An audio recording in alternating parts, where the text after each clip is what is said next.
Assalamualaikum warahmatullahi wabarakatuh. Perkenalkan, saya Putri Novitasari dari Fakultas Ilmu Pendidikan Bahasa Inggris Universitas Pancasakti Bekasi. Kali ini saya ingin memenuhi tugas mata kuliah Bahasa Indonesia dari dosen pengampu Bu Wening Rahayu. Dan kali ini saya ingin membahas mengenai EYD. Dalam bahasa Indonesia, tentu kita tidak asing dengan ejaan yang disempurnakan atau biasa disebut dengan EYD. Untuk selanjutnya, mari kita lihat di slide berikut.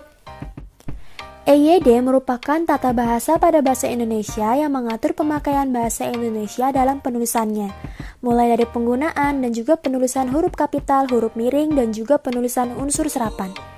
Ejaan yang disempurnakan atau EYD artinya semua kalimat harus diatur sedemikian rupa yang sudah disempurnakan untuk membuat sebuah karya tulis menjadi sempurna.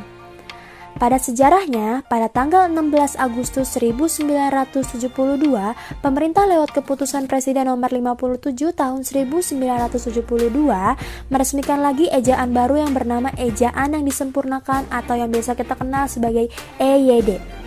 Dan ejaan ini bertahan hingga 40 tahun lebih sebelum diganti menjadi Pedoman Umum Ejaan Bahasa Indonesia atau PUEBI pada tahun 2016 lalu.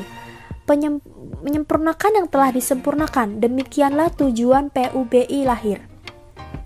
Pedoman ini disusun untuk menyempurnakan Pedoman Umum Ejaan Bahasa Indonesia yang disempurnakan.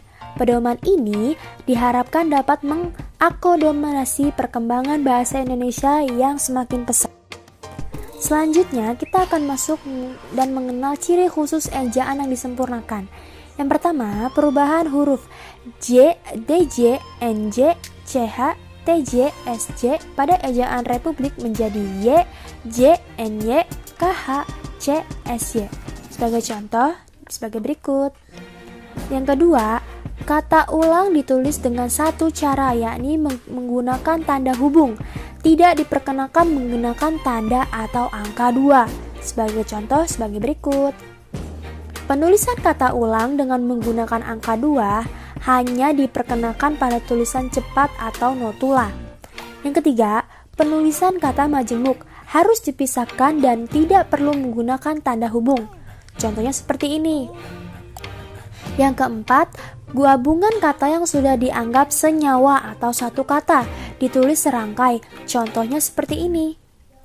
Yang kelima, kata ganti ku, mu, kau, dan nya ditulis serangkai dengan kata yang mengikutinya. Contohnya seperti ini. Yang keenam, kata depan di dan ke ditulis terpisah dari kata yang mengikutinya. Contohnya sebagai ini. Yang ketujuh, partikel pun terpisah dari kata yang mendahulinya kecuali pun yang menjadi kelompok kata. Contohnya seperti ini. 8. Penulisan kata si dan sang dipisah dari kata yang mengikutinya. Contohnya seperti ini. 9. Partikel per berarti ti, tiap dipisah dari kata yang mengikutinya. Contohnya seperti ini. Sekarang kita akan masuk dan mengenal pemakaian huruf. Yang pertama, ada pemakaian abjad. Di dalam bahasa Indonesia terdapat huruf abjad, yaitu yang sebagai kita tahu dari A hingga Z. Yang kedua, ada huruf vokal. Huruf vokal di dalam bahasa Indonesia yaitu A, I, U, dan O. Yang ketiga, ada huruf konsonan. Huruf konsonan di dalam bahasa Indonesia yaitu seperti huruf abjad A sampai Z. Yang keempat, ada huruf diftong. Dalam bahasa Indonesia terdapat diftong yang dilambangkan dengan ayu, au, dan oi. Yang kelima, penggabungan huruf konsonan. Di dalam bahasa Indonesia terdapat 4 gabungan huruf yang melambangkan konsonan, yakni sebagai berikut. Masing-masing melambangkan satu bunyi konsonan. Selanjutnya, kita akan mengetahui pemenggalan kata. Untuk pemenggalan kata pada kata dasar dilakukan dengan cara yaitu, bila di tengah kata ada vokal yang berurutan, pemenggalan itu dilakukan di antara kedua huruf vokal itu. Misalnya seperti ini. Apabila di tengah kata ada konsonan termasuk gabungan huruf konsonan, pemenggalan itu dilakukan sebelum huruf konsonal. Misalnya seperti ini. Selanjutnya kita akan mengenal penggunaan huruf kapital dan huruf miring.